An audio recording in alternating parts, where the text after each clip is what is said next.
to another episode of SSF, Shy Sports and Faith. And what we're talking about today is the ending of an old guard. The ending of the old guard. What I'm talking about when I say the old guard, when it comes to the NBA. From 2010s, I would say I would say from 2010 all the way up into 2018, the three stars in the league, or the three superstars that was really carrying the league, well, 1 and 2 was LeBron James and Stephen Curry. That was the two main guys. But LeBron James and Kevin Durant was the two guys that was on the same playing level. But because of, I don't know what it was with Curry, his popularity went above Kevin Durant. And so you had Curry and LeBron, with LeBron being the face of the league and Curry as the second face. But in actuality, LeBron and KD was the two guys head to head. You got LeBron, who won champion. He left Cleveland because he felt like Cleveland didn't put a good enough team around him, or the GM didn't put a good enough supporting team around him to help him compete for championships. So he decided to be his own GM, as some folks call him, LeGM. He decided to go and sign with Miami, take his talents with Miami, and join Dwayne Wade as Chris Bosh joined. And they put shooters around him with Mike Miller, Ray Allen, Shane Battier, 3-and-D guy, and they were able to win 2 championships while going to 4 championships in a row. And that was an amazing accomplishment, but I was thinking they was going to get maybe 4 or 5 with that team.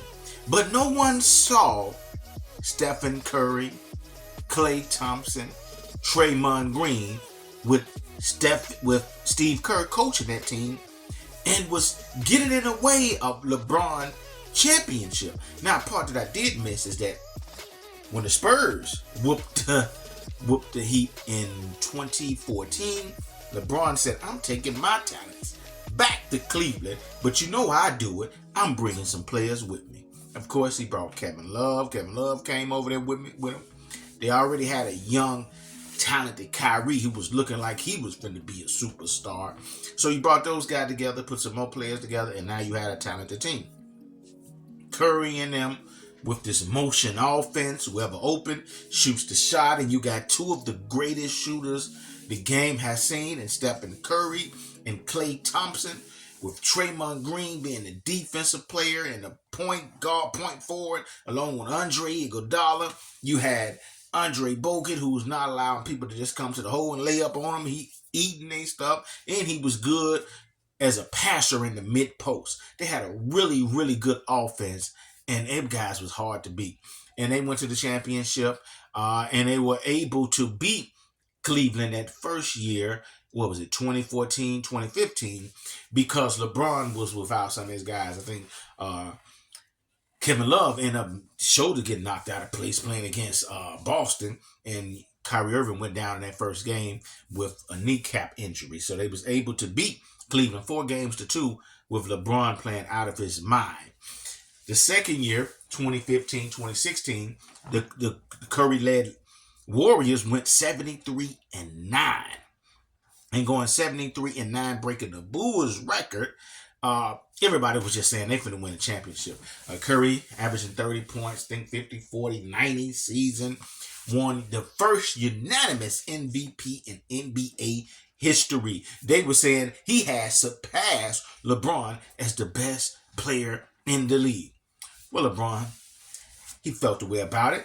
But it didn't mean nothing because the Warriors went up 3-1 before Draymond Green and punched LeBron in the balls, got suspended. That series turned around. I think Bogut got hurt. Iguodala started battling some injuries.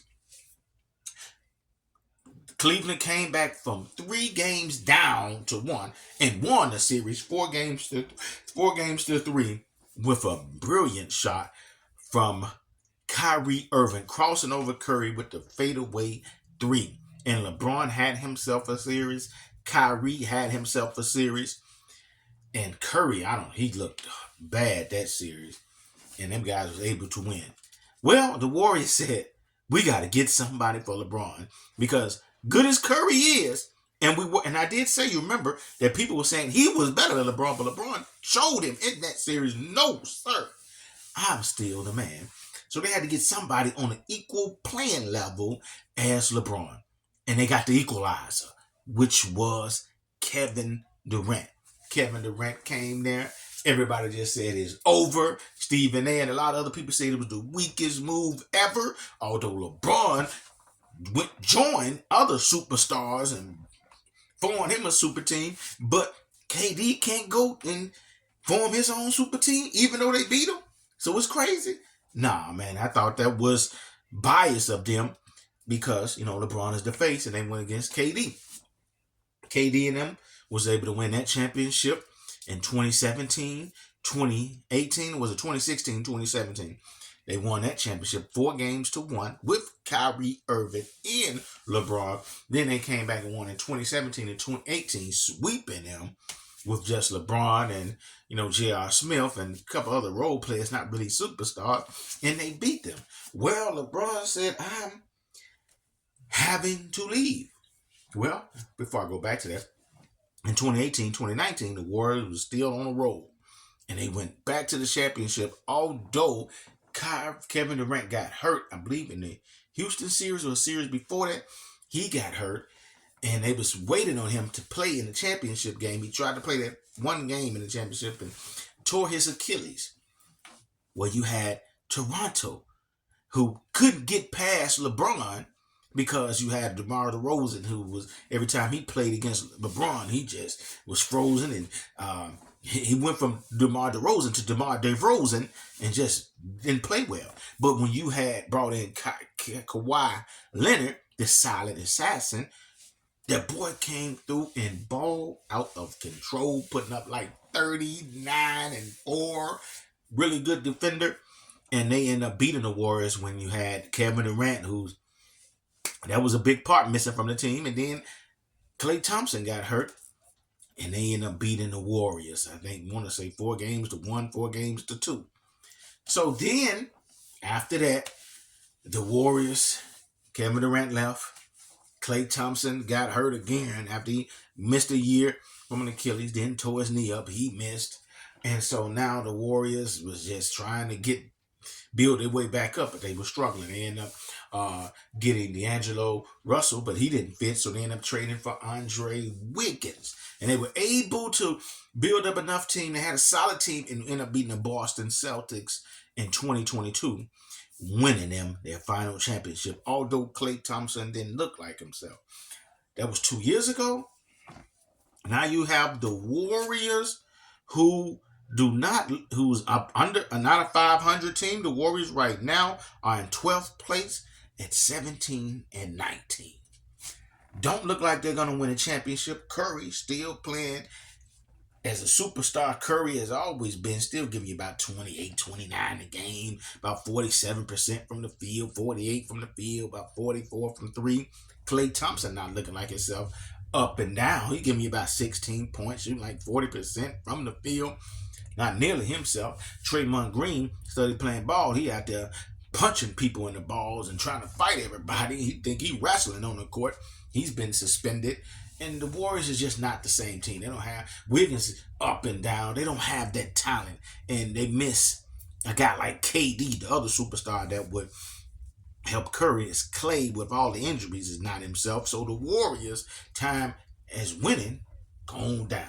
LeBron advanced in age, 39, still playing well, giving you about 26 a game, about 7-8 rebounds, 6-7 assists, shooting about 50-something% from the field. He's still playing well, but his impact on winning is not getting over with the Lakers.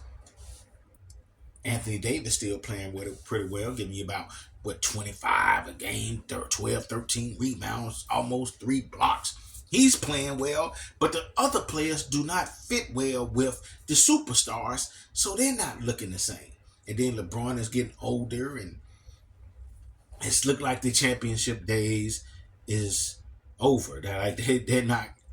His chance of winning the championship is over, as the Lakers are under 500 by one game, 18 and 19 in 10th spot. KD, ever since he left the Warriors, he's been trying to go to a team, form his own team to get away from people saying he had to go play with Curry, although he should have stayed with Curry because he was the best player. He won a championship. Ain't no telling how many he would have. He went to Brooklyn and that situation just went left. Now he's with the Suns and this went left. And he's just a game over 500 at 19 and 18. And this team doesn't fit well together, although they got Booker and Bill stay hurt. No defense is being played at all. Their championship days are over. Look like KD, LeBron, Curry, the guys who were the faces or the best players in the league from the 2010s on to now. Them days of them reigning as winning championships and being at the top is over. They're still playing pretty well, still playing at superstar level, but those guys as being the top guys as far as winning, that's over with. Now you got to deal with guys like the foreigners and Nikola Jokic, Giannis, Joel Embiid, Luka. Then you got the cat from Canada. I can't think of his name right now. Shai Gilgeous-Alexander. I think his name Shai Gilgeous. I can't think of his name. That boy balling for Oklahoma. Then you got Boston with Jason Tatum. The young guys are stepping up being the stars. With the European players or the guys from other countries outside of the U.S. stepping up, taking over as the best players in the league and having the best teams, with the old guard slowly moving out of the way. But that's how life is. Everybody has their time where they're reigning at the top as a superstar. But after a while, life, you're going to start sliding down and somebody else going to take your spot. So the old guard is going away or slowly moving out the way. And now it's the new guard's time with Nikola Jokic leading the way. Giannis coming as well with Shai Gilgeous in the background. Yo, you guys like, share, subscribe, comment, tell me what you guys think, and I'll be sure to engage you in the comment section. Peace and love.